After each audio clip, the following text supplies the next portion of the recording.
यार, जरा एक सेकंड के लिए इमेजिन करो, तुम किसी हाईवे पर बैठे हो, बाहर गाड़ियां सनसनाती हुई निकल रही हैं और उन्हीं गाड़ियों की रफ्तार से बिजली बन रही है।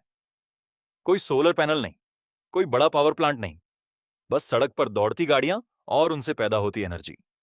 सुनने में थोड़ा फिल्मी लग रहा है ना? लेकिन दोस्त, ये हो रहा है और इसकी दस्तक अब भारत के दरवाजे तक आ पहुंची है। क्या हाल है दोस्तों? आज की बात होगी एक ऐसी टेक्नोलॉजी पर जो लिटरली ट्रैफिक से बिजली बना देती है। हाँ, गाड़ियों की हवा से इलेक्ट्रिसिटी। अजीब लगे, लेकिन तुर्की पहले ही इसे रियल लाइफ में टेस्ट कर चुका है और अब भारत भी इस दिशा में आगे बढ़ रहा है। तो चलो समझते हैं पूरा माजरा। पहले बेसिक्स क्लियर करते हैं। जब कोई गाड़ी तेज स्पीड से गुजरती है तो वो अपने आसपास की हवा को एक जोरदार धक्का देती है। यह हवा नॉर्मली बेकार जाती है, कोई इसे नोटिस भी नहीं करता। लेकिन अब इसी बेकार हवा को बिजली में कन्वर्ट किया जा रहा है। इसके लिए सड़क के बीच में या किनारे पर स्पेशली डिजाइन्ड छोटे छोटे विंड टर्बाइन्स लगाए जाते हैं।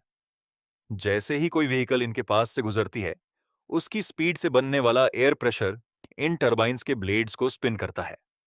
ब्लेड्स घूमते हैं, जनरेटर चलता है, बिजली बनती है। सिंपल सा फॉर्मूला। यह बिजली डायरेक्टली बैटरीज में स्टोर हो जाती है और फिर यही बिजली यूज होती है सड़क किनारे की स्ट्रीट लाइट्स जलाने में, टोल बूथ्स चलाने में, हाईवे साइन बोर्ड्स को पावर देने में। मतलब जो एनर्जी पहले हवा में उड़ जाती थी, वो अब काम की बन गई। इस आइडिया को प्रैक्टिकली अप्लाई करने वाला पहला देश था तुर्की। उन्होंने अपने बिजी हाईवेज और एक्सप्रेसवेज पर ये टर्बाइन्स लगाए और रिजल्ट्स देखकर लोग चौंक गए। तुर्की के ये टर्बाइन्स 1 घंटे में लगभग 1 किलोवाट तक बिजली बना सकते हैं। अब यह एक टर्बाइन की कैपेसिटी है। सोचो, अगर हजारों टर्बाइन्स एक साथ काम करें तो एनर्जी का एक पूरा नया सोर्स बन जाता है। तुर्की की इस सक्सेस स्टोरी ने दुनिया भर के देशों का ध्यान खींचा और सबसे ज्यादा जिस देश के लिए यह टेक्नोलॉजी गेम चेंजिंग हो सकती है, वो है भारत। भारत दुनिया का तीसरा सबसे बड़ा एनर्जी कंज्यूमर है। हमारी बिजली की डिमांड हर साल बढ़ती जा रही है और साथ में बढ़ती जा रही है कोल और फॉसिल फ्यूल्स पर डिपेंडेंसी। यह सिचुएशन लॉन्ग टर्म के लिए बिल्कुल सस्टेनेबल नहीं है। अब भारत के पास है 1.46 लाख किलोमीटर से भी ज्यादा का नेशनल हाईवे नेटवर्क। इन हाईवेज पर रोजाना लाखों ट्रक, बसें और कारें दौड़ती हैं। इतनी गाड़ियां, इतनी हवा, और अभी तक सब बेकार जा रहा था। अगर इस विंड टर्बाइन टेक्नोलॉजी को लार्ज स्केल पर डिप्लॉय किया जाए तो भारत हर साल अरबों यूनिट्स रिन्यूएबल एनर्जी प्रोड्यूस कर सकता है। इससे न सिर्फ बिजली की कमी दूर होगी, बल्कि कार्बन एमिशंस भी बड़े पैमाने पर कम होंगे। और ये टर्बाइन्स सिर्फ बिजली नहीं बनाते, इनमें कुछ और भी कूल फीचर्स हैं।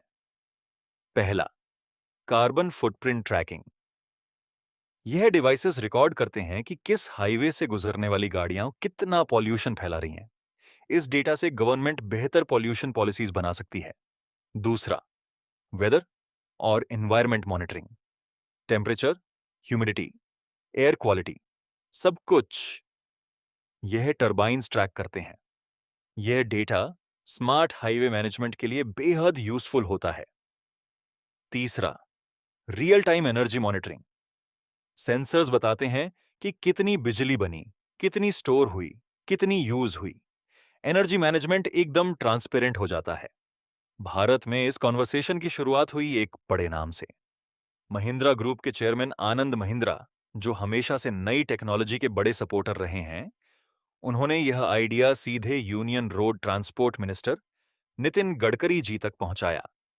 उन्होंने सजेस्ट किया कि इस विंड टर्बाइन टेक्नोलॉजी को इंडिया के हाईवे नेटवर्क पर लागू किया जाए। और यह बात सिर्फ एक ट्वीट तक नहीं रुकी। इसने एनर्जी और इंफ्रास्ट्रक्चर सेक्टर्स में एक सीरियस डिस्कशन को जन्म दिया। गडकरी जी खुद कई बार कह चुके हैं कि भारत के हाईवेज सिर्फ रास्ते नहीं होने चाहिए, वो एनर्जी प्रोडक्शन का एक पावरफुल प्लेटफॉर्म भी बन सकते हैं। गवर्नमेंट पहले से ग्रीन हाईवेज और इको फ्रेंडली एक्सप्रेसवेज की दिशा में काम कर रही है। गुजरात में तो देश की पहली स्टील रोड भी तैयार हो गई है, जो इंडस्ट्रियल वेस्ट से बनी है और एनवायरनमेंट के लिए भी सस्टेनेबल है। अगर भारत यह टेक्नोलॉजी नेशनल लेवल पर अडॉप्ट कर ले तो इसके फायदे बहुत दूर तक जाएंगे। पहला, एनर्जी इंपोर्ट्स में कमी। हम हर साल ऑयल और गैस इंपोर्ट पर लाख्स ऑफ करोड़ खर्च करते हैं।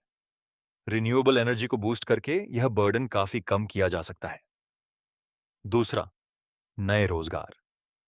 इन टरबाइंस को लगाने, मेंटेन करने और मैनेज करने के लिए बड़े टेक्निकल वर्कफोर्स की जरूरत होगी। लाखों युवाओं को नई जॉब्स मिल सकती हैं। तीसरा, कम पोल्यूशन, बेहतर जिंदगी। जैसे जैसे कोल की जगह क्लीन एनर्जी लेती जाएगी, हवा साफ होगी, बीमारियां घटेंगी और ओवरऑल क्वालिटी ऑफ लाइफ बढ़ेगी। चौथा, 2070 नेट जीरो टारगेट। इंडिया ने इंटरनेशनली प्रॉमिस किया है कि 2070 तक कार्बन न्यूट्रल बनेगा। यह टेक्नोलॉजी उस गोल की तरफ एक सॉलिड, प्रैक्टिकल स्टेप है। लेकिन यार, हर चीज में कुछ चैलेंजेस भी होते हैं। इनिशियल इन्वेस्टमेंट काफी बड़ा होगा। हर टरबाइन लगाना और मेंटेन करना कॉस्टली है। अभी इनकी एनर्जी प्रोडक्शन कैपेसिटी भी लिमिटेड है, जो टेक्नोलॉजी के इवॉल्व होने के साथ बढ़ेगी। और इन्हें रोड डिजाइन के साथ प्रॉपरली इंटीग्रेट करना होगा ताकि ट्रैफिक फ्लो और सेफ्टी दोनों बनी रहें। लेकिन दोस्त, ये चैलेंजेस इम्पॉसिबल नहीं है। जो देश चंद्रयान लॉन्च कर सकता है, यूपीआई को दुनिया भर में फैला सकता है और कोविड वैक्सीन कैंपेन को इतने बड़े स्केल पर चला सकता है, वो यह भी कर सकता है। जब विल पावर और टेक्नोलॉजी साथ आते हैं, भारत को रोकना मुश्किल है। तो दोस्तों, अब तुम बताओ, क्या तुम चाहते हो कि भारत के हाईवेज पर जल्दी से जल्दी ये विंड टर्बाइंस लगें? क्या लगता है, ये हमारी एनर्जी प्रॉब्लम्स का एक बड़ा सॉल्यूशन बन सकती है? नीचे कमेंट में जरूर बताओ। सीरियसली तुम्हारी राय मैटर करती है। अगर ये वीडियो इन्फॉर्मेटिव लगी तो लाइक करो, अपने दोस्तों को शेयर करो और चैनल को सब्सक्राइब करना मत भूलो, क्योंकि ऐसी ही इंटरेस्टिंग और यूजफुल जानकारी हम लाते रहते हैं। भारत बदल रहा है,